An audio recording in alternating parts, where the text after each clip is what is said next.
어떤 분들은 가정에서, 어떤 분들은 또 직장에서, 또 어떤 분들은 퇴근길에 이렇게 영상으로 하나님께 예배를 드리는 처소가 다르지만 그곳에 하나님이 함께 하시고 그곳에 성령님이 역사하셔서 그곳이 우리가 예배드리는 참 삶의 예배의 자리가 되기를 주님의 이름으로 축복합니다. 참 어려운 시대입니다. 예배를 드린다는 것이 참 귀하고 그리고 얼마나 복되고 귀중한 것인 것을 점점 깨닫게 됩니다. 예배를 온라인으로 비대면으로 드린다고 불평하는 분들이 많이 있습니다. 그러나 우리는 긍정적으로 생각해 보기로 했습니다. 중세의 흑사병이 창궐할 때 예배를 드릴 수가 없었습니다. 전쟁과 난리와 기근 속에 예배를 드릴 수 없었을 겁니다. 과학이 발달하여 우리가 어디에 있든지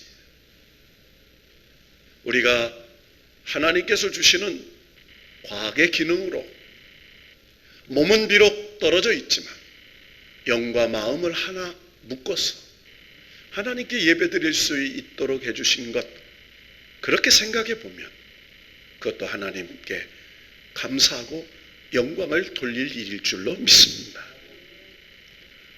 예배는 마땅히 하나님의 백성이 행할 가장 중요한 믿음의 감사의 행위입니다.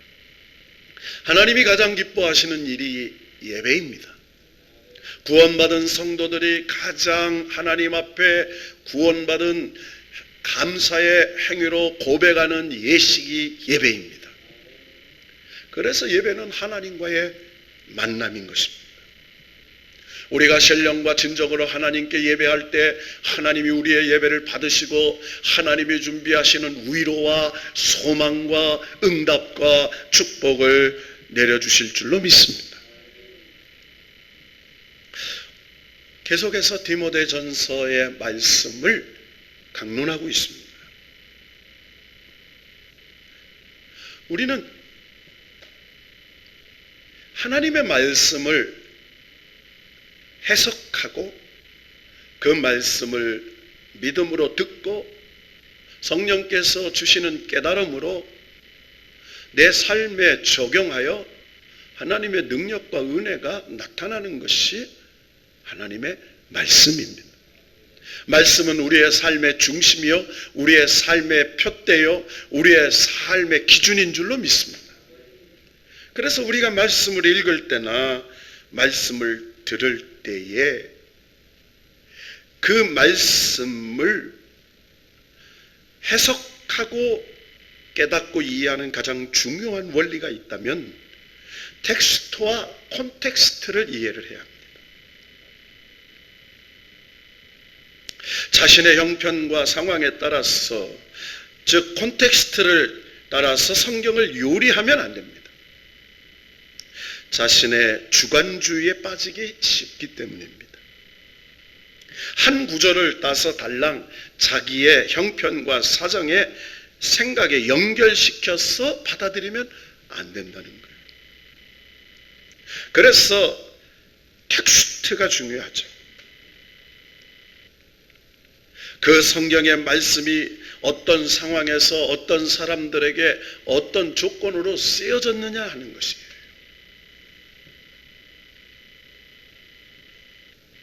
오늘 디모데전서 2장 8절에서 15절의 말씀은 해석하기가 참 힘들고 조심스러운 부분입니다.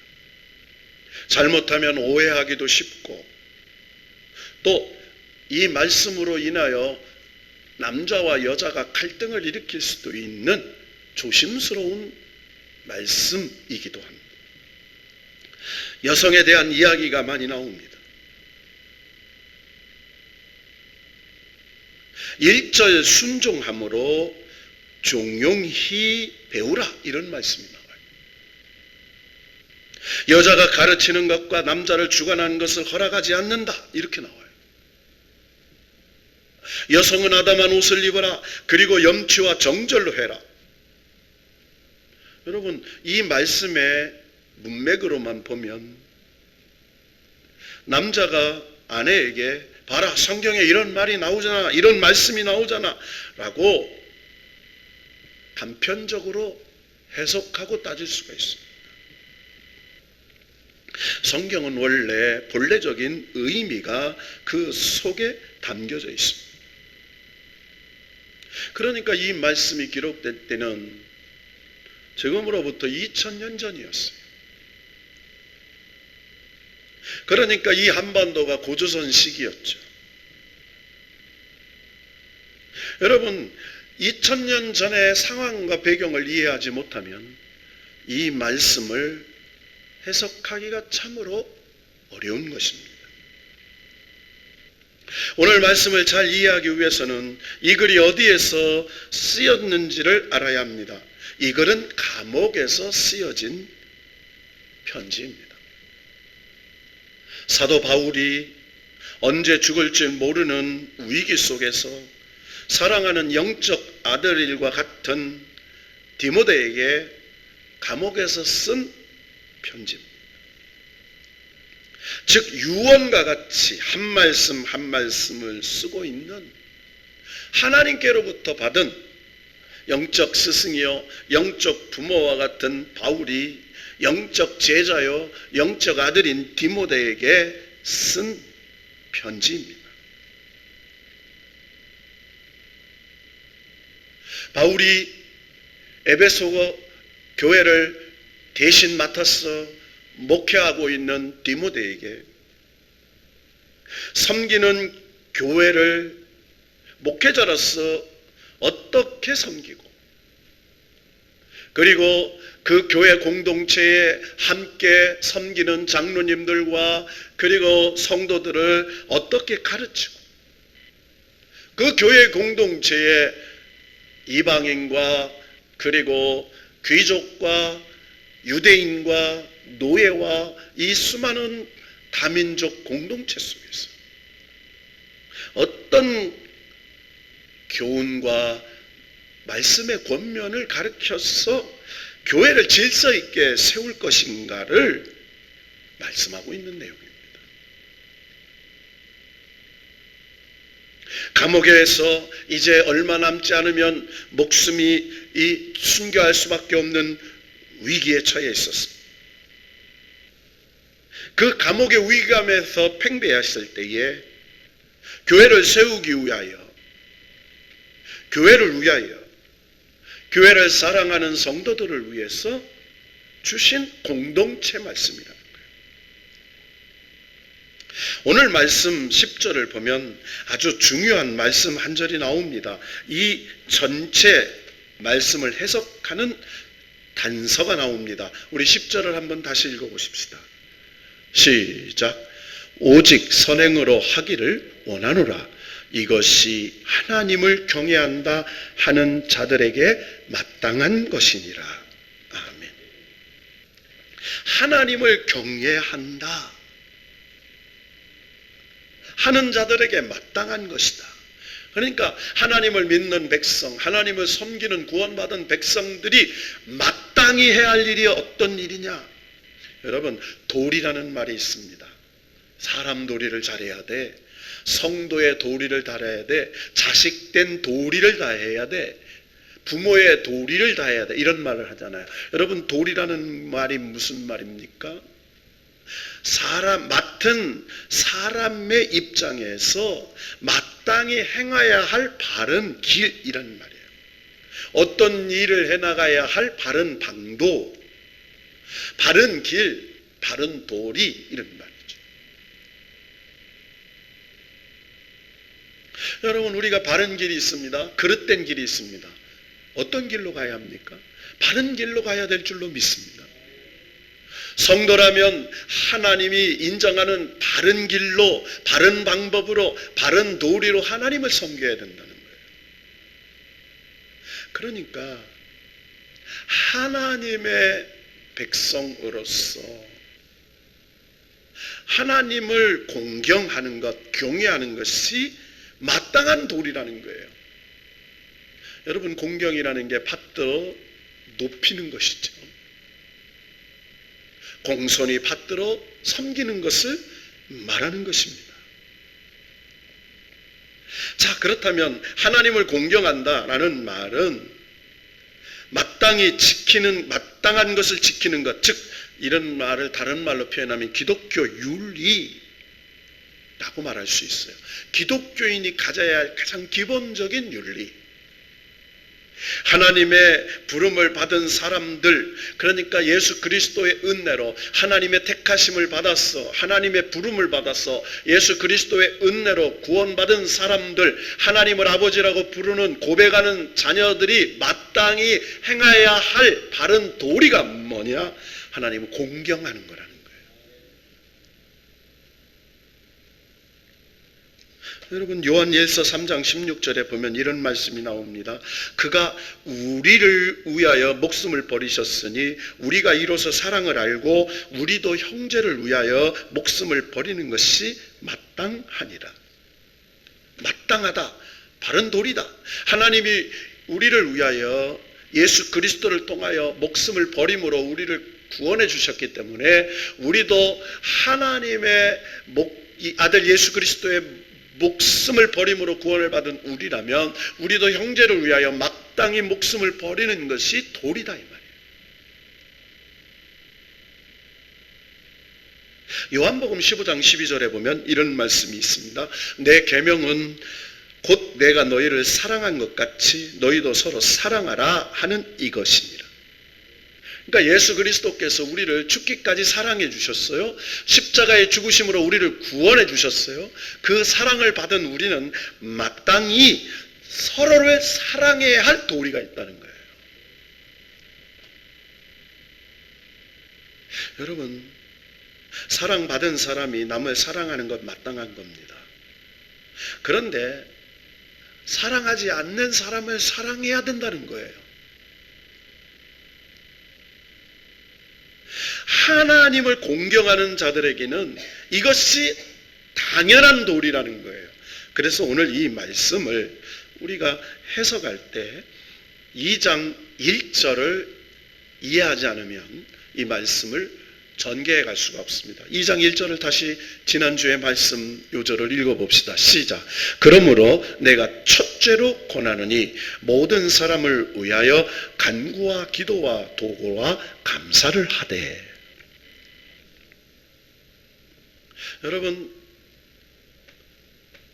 바울은 디모데에게 1장에 이렇게 말씀했습니다.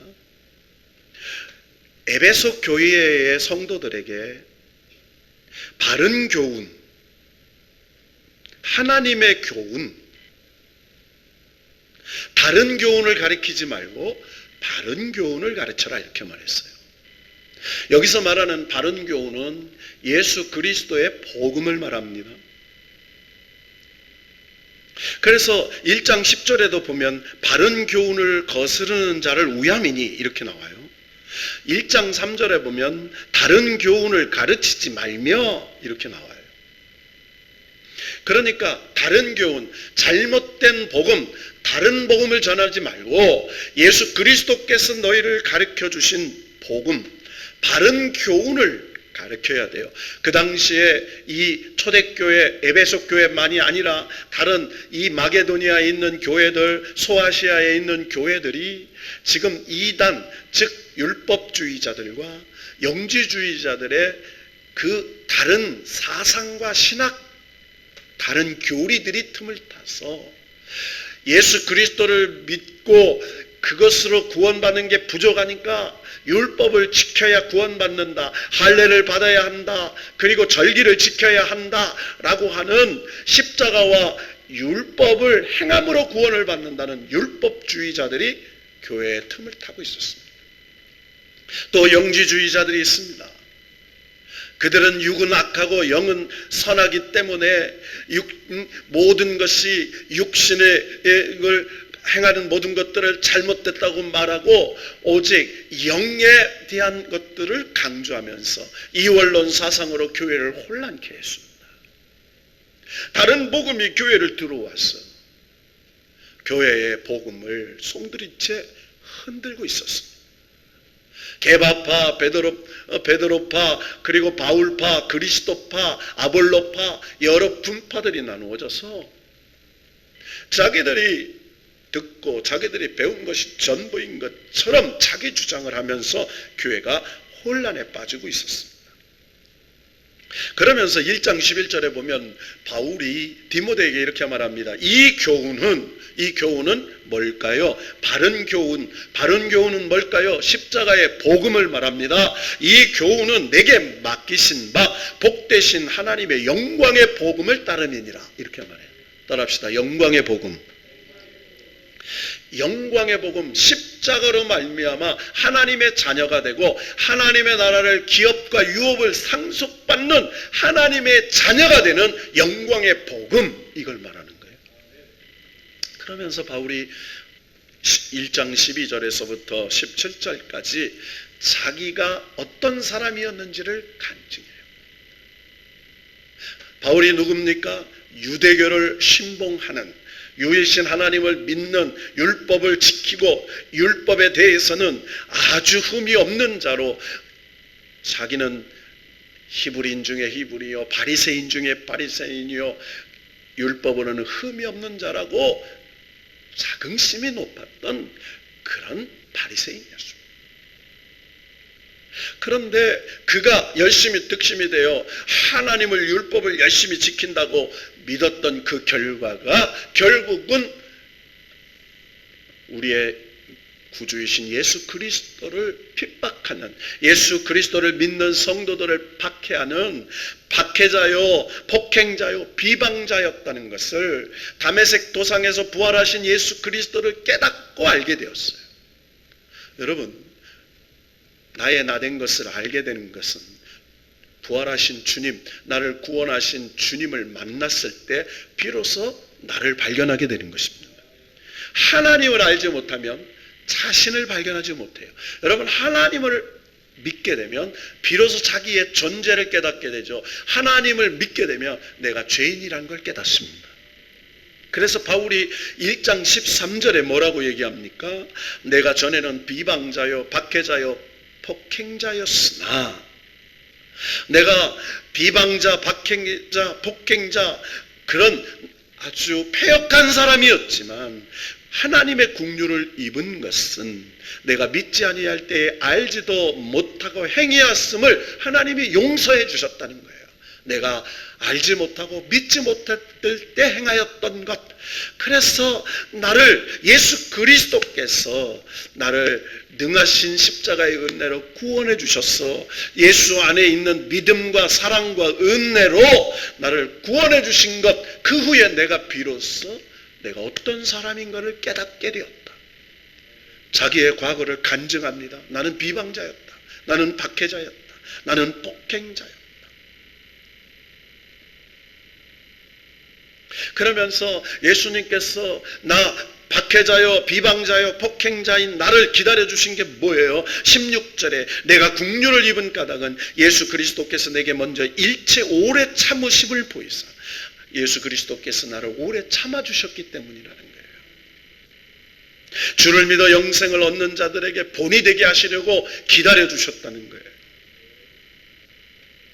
그래서 자기의 과거의 부족함을 고백하며 18절에 보니까 디모데에게 뭐라고 얘기해요? 내가 이 교훈으로서 명하노니, 이렇게 말해요. 내가 행함이 좋고 내가 의로워서 구원을 받은 게 아니라 나는 비방자, 박해자, 폭행자, 도저히 구원받을 만한 행함이 없는 사람인데 오래 참아주시고 예수 그리스도의 긍휼 때문에 하나님이 나를 충성된 일꾼으로 직분을 맡겨주신 그 은혜, 그 십자가의 복음, 이 교훈으로서 내가 너에게 명한다, 이렇게 말해요. 그러면서 바울이 뭐라고 말해요? 믿음과 착한 양심을 가지고 선한 싸움을 싸워라 이렇게 말해요. 여러분, 신앙생활은 다른 게 아니에요. 믿음의 선한 싸움을 싸우는 거예요. 여러분, 우리가 신앙생활하면서 문제가 없으면 여러분, 그건 선한 싸움이 아니에요. 살면서 건강의 문제, 경제의 문제, 삶의 문제, 얼마나 특별히 요즘에는요, 이 코로나, BC 코로나, AC 코로나로 비포 코로나, 그리고 애프터 코로나, 코로나 이전과 코로나 이후의 시대에 어떻게 달라질 것인가 라는 포스트 코로나 시대라고 말해요. 여러분, 저는 이 시대를 이렇게 해석하고 싶습니다. 알곡과 쭉정이를 구별해내는 시대다. 하나님이 우리를 믿음으로 테스트하셔서 하나님께서 우리를 더욱 견고하게 하시는 역사 가운데 있는 하나의 하나님의 시험이라고 생각합니다. 여러분, 이 믿음의 시험을 우리가 선한 싸움으로 믿음과 착한 양심을 가지고 이길 수 있기를 주의 이름으로 축원합니다.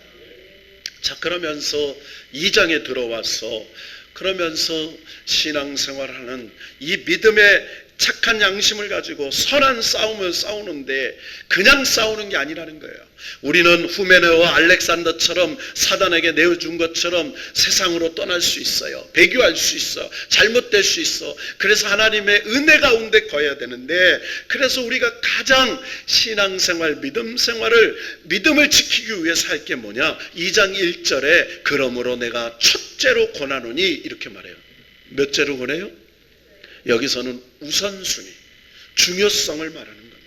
가장 중요한 게 뭐냐? 기도하는 거예요. 그러면서 4가지 기도를 얘기하죠. 간구와 기도와 도구와 감사. 간단하게 지난주에 간구는 뭐예요? 하나님 앞에 간절히 구하는 것이에요. 내 소원을 구하는 것입니다. 애통함으로 내 간절한 문제를 해결해 달라고 하나님 앞에 강청하는 기도예요. 기도는 뭐예요? 하나님의 뜻을 분별하는 거예요. 하나님의 뜻이 무엇입니까? 하나님이 원하시는 일이 무엇입니까? 하나님의 마음을 여쭙는 것이 기도예요. 3번째 기도는 뭐예요? 도구예요. 이거는 다른 사람을 위하여 중보하는 것이에요. 그리고 4번째는 감사의 기도예요. 여러분, 하나 물어봅시다. 여러분, 성경에 눈 감고 기도해야 할까요? 눈 뜨고 기도해야 할까요? 여러분, 성경에는요, 눈 감고 기도하라는 말이 없어요. 눈 뜨고 기도하라는 말도 없어요. 여러분, 눈 감고 기도한다는 것은 우리가 하나님 앞에 정신을 집중하는 의미예요. 옛날에 시골에서 2손 모으고 머리 숙이고 눈 감고 이렇게 우리가 가르쳤어요, 주일학교를. 그는 마음과 뜻과 정성을 하나님 앞에 집중해서 기도한다는 거예요. 여러분, 운전하면서도 눈 뜨서 기도할 수 있어요. 집에서 주방에서 음식 만들어가면서 감사합니다 하나님 고백하면서 기도할 수 있어요. 눈 뜨고 하지 말라는 법도 없어요. 어느 주일학교 예배를 드리는데 어떤 아이가 눈을 뜨고 기도 시간에 눈을 뜨니까 선생님이 기도하면 눈을 왜 뜨냐 그랬더니 그 아이가 하는 말이 선생님이 눈을 떴으니 내가 눈 뜬 걸 보고 알잖아요 그랬다는 거죠. 그렇잖아요. 자기가 눈을 떴으니 아이가 눈 안 감은 걸 그냥 눈 감고 기도하든 눈 안 감고 기도하든 그게 뭘 중요하냐 이 말이에요. 자, 그런데 뭐예요? 가장 우리의 신앙생활에 중요한 행동이 있다. 기도라는 거예요. 그런데 어떤 걸 기도하느냐? 2절에 보니까 임금들과 높은 주위에 있는 모든 사람을 위하여 하라 이렇게 말해요. 따라합니다. 모든 사람을 위하여. 자, 여기에 굉장히 중요한 포인트가 있어요. 내 가족, 내 형제, 내 교회, 내 성도들만 위하는 게 기도가 아니에요. 여기에 임금과 높은 주위에 있는 모든 사람, 내 마음에 맞든 안 맞든 세상 나라를 통치하는 통치자들, 굉장히 중요합니다.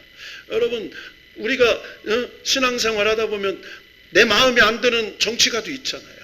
내 마음에 안 드는 사람도 있어요. 그런데 그들을 위해서 뭐하라?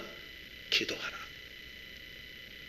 임금들과 높은 주위에 있는 모든 사람, 여기서 모든 사람들은 무슨 뜻이에요? 네가 사랑하는 사람이나 네 마음에 듣는 사람이나 네 마음에 안 드는 사람이나 원수나 친구나 할 것 없이 다 기도해라. 네가 알고 있는 사람, 네가 알지 못하는 만백성을 위해 기도하라. 할렐루야. 참 이 말씀을 들으니까요, 제가 깨달아지는 게 있어요. 마음에 맞든지 안 맞든지, 내가 마음에 들든지 안 들든지 나라의 위정자들을 기도하라는 거예요. 그러면서 참 조심해야 할 게, 특히 하나님의 백성들은 이데올로기에 맞춰서 막 욕만 하면 안 되겠다는 거예요. 기도하라는 거예요. 기도가 먼저라는 거예요. 하나님이 가르쳐 주신 거예요. 자, 그런데요, 여기 아주 중요한 단어가 2절과 9절에 중복됩니다. 모든 경건과 단정함으로 이렇게 말해요. 자, 9절에 보니까 이와 같이 여자들도 단정하게 옷을 입으며 이렇게 나와요. 단정하게 이 말이 나옵니다. 어떻게 하게? 자, 그러면서 기도를 하는데 오늘 8절로 이제 해석합니다. 짧게 해석을 하면 8절 한 절은 남자에게 준 권면이에요. 그리고 9절부터 마지막까지는 누구에게? 여자들에게 준 권면이에요. 아니, 남자에게는 딱 한 절 주고 9절부터 15절까지 왜 여자들에게는 이렇게 길게 훈계하실까? 이렇게 오해할 수가 있어요. 그러니까 한마디로 이런 거예요. 8절 한번 읽어봅시다. 시작. 그러므로 각처에서 남자들이 분노와 다툼이 없이 거룩한 손을 들어 기도하기를 원하노라. 기도하기를 뭐하노라? 원하노라. 여러분, 지금 이 에베소 교회, 초대교회 당시는 언제예요? 지금으로부터 2000년 전 특수한 시대였어요. 한마디로 여성들이 매우 낮은 위치에, 사회적 위치가 낮은 위치에 있었어요. 여러분, 유대 사회를 생각해 봅시다. 유대 사회에는요, 여자는 계수에도 들어가지 않았어요. 특별히 성전에도 들어가지 못했어요. 성전 밖에 여인의 뜰에서 소리를 들을 수밖에 없었어요. 여러분, 로마 시대에도 마찬가지였어요. 여성은 인격이 아니라 물건 취급했어요. 여성은 아버지나 남편이 마음대로 할 수 있는 물건 같은 존재였어요. 여자는 공식적인 자리에서 활동하는 것이 금지되어 있어요. 예를 들어서 유대인의 경우 여자들은 율법을 배우는 것조차 허락되지 않았습니다. 자, 그런데 어떤 일이 일어났어요? 여러분, 우리가 이 복음, 바른 교훈, 여러분 예수 그리스도의 복음이 들어가는 곳에는 남자나 여자나 높은 지위에 있으나 낮은 지위에 있으나 귀족이나 노예나 다 평등한 역사가 일어난 줄로 믿습니다. 그래서 예수 안에 하나 되는 역사가 일어났다, 이렇게 얘기해요. 그래서 갈라디아서 3장 26절에서 28절에 보면 여러분은 모든 그리스도 예수 안에서 믿음으로 하나님의 자녀가 되었습니다. 누구든지 그리스도와 연합하여 세례를 받은 사람은 그리스도로 옷을 입은 사람입니다. 유대인이나 종이나 자유인이나 남자나 여자나 차별이 없습니다. 그리스도 예수 안에서 하나이기 때문입니다. 이렇게 얘기해요. 자, 그러니까 이 초대교회에 예수 그리스도의 복음이 들어가니까 남자나 여자나 지위가 동등해졌다는 거예요. 자, 그런데 뭐라고 얘기해요? 각처에서 남자들이 분노와 다툼 없이 거룩한 손을 들어 기도하기를 원하노라. 자, 그러니까 남자들이 어떻게 기도하라고요? 분노나 다툼이 없이. 여러분, 초대교회 그렇게 되니까요, 교회에서 남자, 여자, 귀족, 노예 할 것 없이 예배를 드리니까 갑자기 여러분 생각해 보십시오. 신분이 격상된 거예요. 그러다 보니까 질서의 어지러움이 있었을 겁니다. 그래서 다툼도 일어났을 거고요. 그런데 뭐라고 얘기해요? 분노와 다툼이 없이 거룩한 손을 들어 기도하기를 원하노라. 거룩한다는 건 뭐예요? 깨끗하다는 거예요. 하나님 앞에 바른 관계를 맺은 거라는 거예요. 사람과 바른 관계, 다툼이 없는 손, 그리고 싸움이 없는 손, 피묻지 않은 손, 이런 거예요. 화해의 손을 가지고 손을 들어 기도하기를 원하노라. 여러분 지금 우리가 앉아서 기도하죠. 옛날에 회당에서는 의자가 없었어요. 다 일어나서 손 들고 기도를 했어요. 자, 그런 표현을 하는 겁니다. 자, 어쨌든 남자들에게 하는 말이 뭐예요? 거룩한, 남자들이 마땅히 행할 게 있어요. 그들이 거룩한 손을 들어서 하나님 앞에 분노와 다툼이 없이 기도해라, 이렇게 말해요. 여러분, 하나님 앞에 기도할 때 먼저 분노와 다툼이 없는 마음으로 기도할 수 있는 은혜를 하나님께서 저와 여러분에게 부어주기를 축원합니다. 자, 두 번째 9절 10절 말씀 읽어봅시다. 시작. 또 이와 같이 여자들도 단정하게 옷을 입으며 소박함과 정절로서 자기를 단장하고 따은 머리와 금이나 진주나 값진 옷으로 하지 말고 오직 선행하기로 하기를 원하노라. 이것이 하나님을 경외한다 하는 자들에게 마땅한 것이니라. 아멘. 자, 여성들이 좀 길게 나와요. 여러분, 구약회당에서 드리던 예배 아까 말씀드렸죠. 남녀가 유별해요. 사실 남자와 여자가 함께 예배 드리는 것은 구약시대는 상상도 못했습니다. 여러분, 초대교회 같이 예배를 드렸어요, 이제. 근데 우리나라도 처음에 예배, 조선시대 대한제국 말에 들어왔을 때 우리 초대교회 예배는 어떻게 디귿자 기호였어요. 제단이 앞에 있고요. 저 이천에 가보면요, 남자들이 들어가는 문이 따로 있고 여자가 들어가는 문이 따로 있어요. 가운데에 목사님 강대상이 있어서 남자와 여자는 쳐다보지도 못하게 돼 있어요. 또 그것이 좀 지나가니까 가운데는 휘장으로 쳐져 있어요. 들어오는 문이 달라요. 저 어렸을 때 다녔던 시골 교회도요, 남자는 왼쪽으로, 여자는 오른쪽으로, 그래서 앉는 자리가 달랐어요. 가직도 떨어져 앉았어요. 그랬던 경험이 있습니다. 여러분, 자, 그런데 뭐라고 얘기해요? 그리스도의 십자가의 사건으로 어떤 일이 일어나요? 주인과 종이 하나 되고 남자와 여자가 하나 되고. 여러분, 예수 그리스도의 복음이 들어가는 나라들, 여성 차별하는 나라가 있습니까? 여러분, 없습니다. 유럽에 가보세요. 미국에 가보세요. 우리나라를 보세요. 여성 차별을 못합니다. 여러분, 이슬람을 보세요. 불교를 보세요. 힌두교를 보세요. 얼마나 여성을 차별합니까? 여러분, 이게 복음인 줄로 믿습니다. 자, 그런데 뭐라고 그래요? 차별이 없어졌다고 단정하게라는 단어가 나와요. 단정하게. 따라합시다. 단정하게. 자, 이 말은 뭐예요? 이게 바로 잘 정돈된 이런 말입니다. 이 말이 헬라어에서 나온 말인데요, 코스미오스라는 말이에요. 아담하다, 단장한다, 아담하다, 단정하다. 자, 이 말이 바로 질서, 코스모스라는 단어로 파생이 돼요. 따라합시다. 질서. 자, 단정하다, 아담하다, 이 말은 질서 있다. 코스모스, 하나님의 창조의 질서를 얘기하는 거예요. 남편이 있고 아내가 있고 교회에 목회자가 있고 장로가 있고 권사가 있고 집사가 있고, 이게 높고 낮음의 자리가 아니에요. 영적인 질서라는 거예요. 오늘 자, 그러면서 뭐라고 말합니까?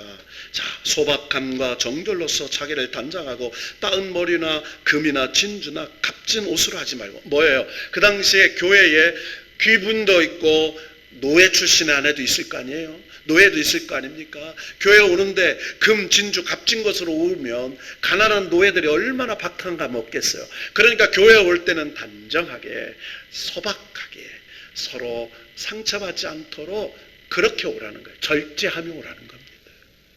여러분, 교회는요, 여성 성도들이 굉장히 좋아합니다. 여성 성도들이 잘하면 교회가 부흥해요. 그런데 여성 성도들이 싸우면 교회가 쪼개져요. 자, 그러면서 뭐라고 하냐면 선행으로 하기를 원하노라, 이렇게 말해요. 따릅시다. 선행으로 하나님 말씀의 도리로, 이런 말이에요. 하나님을 경외하는 마음으로. 자, 그러면서 11절 다 같이 읽습니다. 시작. 여자는 일체 순종함으로 조용히 배우라. 자, 여러분, 이 말을 오해하면 안 돼요. 그 당시에 텍스트, 초대교회에 2000년 전에 여자의 신분 격차가 있었던 걸 생각하면서 순종함으로 질서 있게 조용히 배우라, 이런 말이에요. 자, 그러면서 우리가 13절 말씀을 이해해야 12절 이런 것들이 해결이 돼요. 13절 읽어봅시다. 시작. 이는 아담이 먼저 지음을 받고 하와가 그 후며. 자, 하나님으로부터 아담이 먼저 지음을 받았어요? 하와가 지음을 받았어요? 아담이 먼저 지음을 받았다는 거예요. 하나님의 창조, 코스모스, 질서는 아담이었다는 거예요. 아담의 갈비뼈를 뽑아서 하와를 만들었어요. 그래서 12절에 보니까 여자가 가르치는 것과 남자를 주관하는 것을 허락하지 아니하노니, 그러니까 이 말은 여자라고 가르치지 말고 여자라고 막 저기 하지 말라는 게 아닙니다. 남편이 있고 그리고 그런 어떤 질서를 잘 지켜서 오직 조용히 순종할 줄 알고. 왜? 아담이 먼저 가장도 존중하고 교회 장로나 목사님 존중해서 하나님의 창조 질서를 지킬 줄 알아야 된다, 이 말이에요. 자, 그러면서 더 중요한 단어가 14절에 나와요. 14절 다 같이 시작. 아담이 속은 것이 아니고 여자가 속아 죄에 빠졌습니다. 여러분, 이게 무슨 말입니까? 이게 무슨 말이에요? 여러분, 창세기에 사탄이 에덴 동산에 찾아오죠. 누굴 유혹했습니까? 아담을 유혹했어요? 하와를 유혹했습니다. 여러분, 만약에 사탄이 아담을 먼저 유혹했다면 아담은 아마도, 제 짐작입니다, 죄송하지만 하나님으로부터 분명히 직접 말씀을 들었기 때문에 선악과를 따먹지 않았을 거예요. 그러니까 아담으로부터 하나님 말씀을 전해들은 하와는 그 확신이 한치 건너 두치였죠. 그러니까 사단이 누굴 유혹하죠? 하와를 유혹해요. 그러니까 그런 확신이 없으니까 정령 죽으리라는 말씀이 죽을까 하노라 라고 의심스러운 말을 합니다. 그러니까 사단이 그 말을 탁 뒤집어서 죽지 아니하리라 이렇게 말해요. 하나님은 정령 죽으리라 그랬어요. 그런데 하와는 사단에게 죽을까 하노라라고 의심을 답니다. 그러니까 사탄이 그 말을 뒤집어서 죽지 아니하리라 라고 그 사단의 유혹에 속아서 넘어가는 거예요. 자, 그러니까 무슨 말을 해요? 여러분, 하나님의 창조 질서에 순종함으로 종용이 배우라 이렇게 말해요. 따라합시다. 종용이 새로운 자유 속에서 질서를 배우라 이런 말이에요. 따라합시다. 새로운 자유 속에서 질서를 배우라. 여러분, 가정에도요, 남자의 역할도 있고 아내의 역할이 있어요. 높고 낮음은 없어요. 그러나 이 세대가 변하는 데에 남편에게 순종하고 아내를 존중히 여기고, 그래서 그 하나님의 공동체가 서로를 귀히 여기는 거죠. 그래서 아담이 하와에게 뭐라 그래요? 내 살 중에 살이요 뼈 중에 뼈로다 그래요. 그만큼 귀중하게 여기는 거죠. 서로를 존중해요. 자, 그러니까 오늘 뭐라고 얘기해요? 남자가 할 기도의 분량, 여자가 어떻게 교회 생활을 하고 기도를 해야 될지를 가르쳐주는 거예요. 자, 15절 말씀 읽으며 말씀을 정리합시다. 시작. 그러나 여자들이 만일 정숙함으로써 믿음과 사랑과 거룩함에 거하면 그의 해산함으로 구원을 얻으리라. 아멘. 여러분, 예수 그리스도도 어머니 마리아로부터 동성령으로 잉태되어 동정녀 마리아에게 오셨습니다. 예수님도 여인에게서 왔어요. 여러분, 가정에서 아내와 어머니의 역할 그만큼 중요합니다. 그래서 정숙함으로 믿음과 사랑과 거룩함으로 거하면 그 해산함으로, 이 말은 아내가 자녀를 낳아 그 자녀를 양육하는 그 수고로 말미암아 구원을 얻으리라 이렇게 얘기하는 거예요. 얼마나 그 수고가 중요한 거냐 가르쳐주는 거예요. 만일 여자들이 정숙함으로 믿음과 사랑과 거룩함에 거하면 그의 해산함으로 구원을 얻으리라. 사랑하는 성도 여러분, 우리는 이 시대에 포스트 모더니즘 시대, 포스트 코로나 시대, 절대적 가치, 절대적 진리, 절대적 윤리가 무너진 시대에 살고 있습니다. 각자의 생각대로 살아요. 그래서 얼마나 시끄러운 사이인지 몰라요. 주장도 많아요.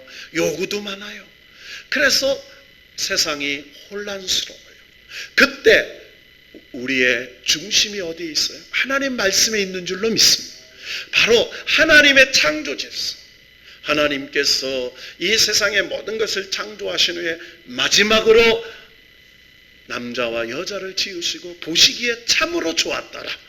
하나님의 질서를 가르쳐 주시면서 하나님의 몸된 교회 공동체예요. 신앙생활은 기도와 예배와 말씀으로 하는 그 우선순위 하는 일. 남자는 거룩함으로 손을 들고 나라와 민족과 모든 사람을 위해 기도하고, 여자들은 정숙함으로 그리고 거룩함으로 믿음으로 단정함으로 옷을 입고 교회와 자식과 남편과 그리고 공동체를 위해 기도할 때에 하나님의 역사가 일어나게 될 줄로 믿습니다. 그래서 오늘 말씀에 마땅히라는 단어가 나와요. 따라합시다. 마땅히.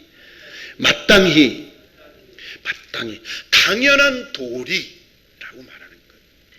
남편들은 거룩한 손을 들고 기도하고, 여자들은 단정함으로 그리고 옷을 입고 소박함과 정절로서 자기를 따은 머리로 단정하게 하고, 거룩함으로 정숙함으로 사랑과 믿음으로 기도하면 하나님이 교회 공동체를, 가정교회 공동체를, 자녀들을 책임져 주실 줄로 믿습니다. 여러분, 우리가 사는 이 시대는 카오스, 혼돈의 시대, 혼란의 시대예요. 그러나 성령님이 이 혼란과 혼돈을 정리해 주실 때가 올 줄로 믿습니다. 이럴수록 우리는 깨어 기도하고, 이럴수록 하나님 앞에 예배하고, 우리가 온라인 예배를 드리지만 우리의 처소에서, 우리의 직장에서, 우리의 거한 장소에서 이 예배 시간만큼은 하나님이 나와 함께 하신다는 신전의식을 가지고 오늘 예배를 드리는 여러분들의 그 자리가 삶의 자리, 예배의 자리, 축복의 자리, 응답의 자리가 될 줄로 믿고, 이 놀라운 역사를 우리 예수비전 교회가, 이 대한민국의 모든 교회들이 다시 거룩함을 회복하고 마땅히 구할 것이 기도요 하나님의 영광을 위하여 기도할 때인 줄로 믿고 믿음으로 간구하는 우리 모두가 되기를 주님의 이름으로 축원합니다.